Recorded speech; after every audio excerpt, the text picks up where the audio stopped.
This presentation is all about the genre conventions which appear in our documentary, Say It to My Face. It features lots of conventional aspects which we discovered during the planning stage of our documentary. When we were conducting our planning, we researched what had to go into a documentary to be conventional, and all of the following were what we decided to include in Say It to My Face.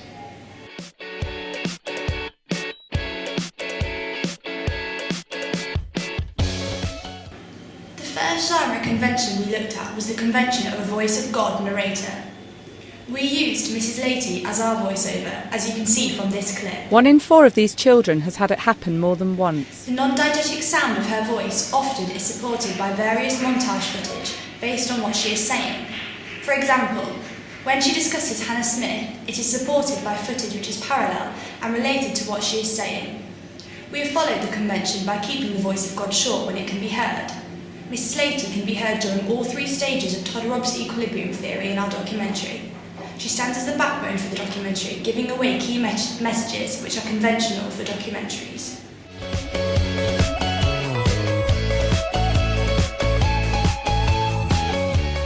In our documentary, we also followed the genre convention of including real people. Here in this medium shot of Dave Smith, it is clear that we have tried to address this convention and succeeded by getting him to reiterate his story. We have tried to create a true representation of his daughter's encounters with cyberbullying, when he featured in our disequilibrium in Say It to My Face. And we succeeded with featuring high levels of verisimilitude. We managed to promote the ideology of devastating effects which cyberbullying can have. However, it is clear that the information on the screen has been mediated, as we the editors have cut up his interview to show what we want the audience to see. Baudrillard says that any portrayal of reality, even excluding all other barriers to true representation, will lack a certain je ne sais quoi, detracting from the film's authenticity. So the theory is no matter how much we want to portray the representation of verisimilitude, it is impossible, as you can never achieve the actual incident on camera. As soon as we begin to capture reality, we destroy it. An example from our documentary is that we didn't actually see Hannah Smith being told any of the nasty comments. Dave Smith, her father, tells us what happens. Hannah got a lot of abusive messages on Ask FM. Some of them told her to drink bleach, some of them told her to get cancer.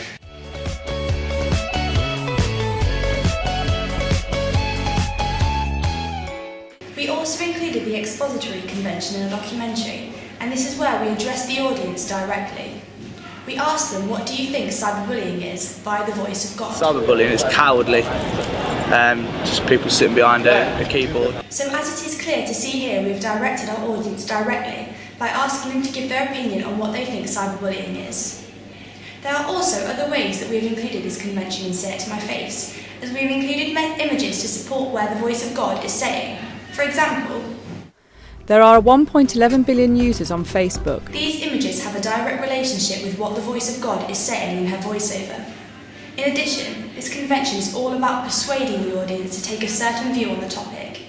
It is clear to see throughout that the view we want the audience to take on the topic is that cyberbullying needs to stop, and that if you are being cyberbullied, you need to speak out. In a few weeks, I will get time to realise it's right before my eyes. We have also featured the convention of including Todorow's equilibrium theory in our documentary. As here you can see, we begin by having everything stable where people are saying what they think cyberbullying is. You know, they just take it out on other people through the form of their screen. They're sitting on the room, they feel safe. So this is the equilibrium. Then we have the disequilibrium where Hannah Smith dies from cyberbullying. And finally, we have a new equilibrium where the matter has been solved and people are helping to raise awareness about the topic. But something is different, and that is that Hannah is missing as she has committed suicide. We also followed Levi Strauss's binary opposition theory, as we have included the evil of those who cyberbully and why we think they do, versus those who want to make it stop and make a difference. This is the binary opposition of good versus evil. We are also taking the binary opposition of civilised versus uncivilised, based on the myth that it is better to be civilised. However, if we associate a civil society with progress and technology, we are criticising this side of the opposition. We therefore have inverted the binary opposition and the myth it is based on. I can tell just what you want. You don't want to be. It is also conventional to include talking heads in documentaries.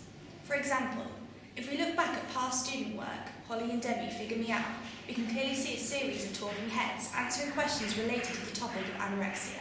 In our documentary, this medium shot of talking heads in Leicester, lasting a duration of 5 seconds, replicates this convention as they give their views on what they think cyberbullying is. Cyberbullying to me is even just taking the mick out of someone's picture on Facebook.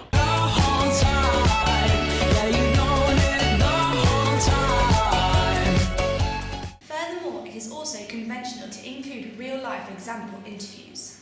It is also conventional to black these interviews out so that the interviewee's identity will remain anonymous. We did this with our subject X.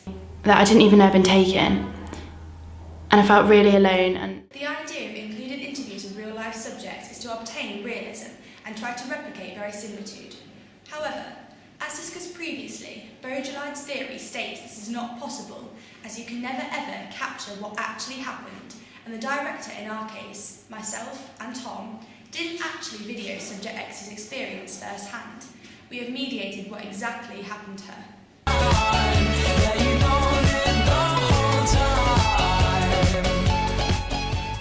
Finally, the last genre convention which we managed to successfully portray was the use of artificial footage, which acts as iconography for the topic, in our case cyberbullying. We used newspaper clippings, as you can see from the mise en scène. There is a photo of Dave Smith at a funeral of his daughter, and further photos of him being upset about his daughter.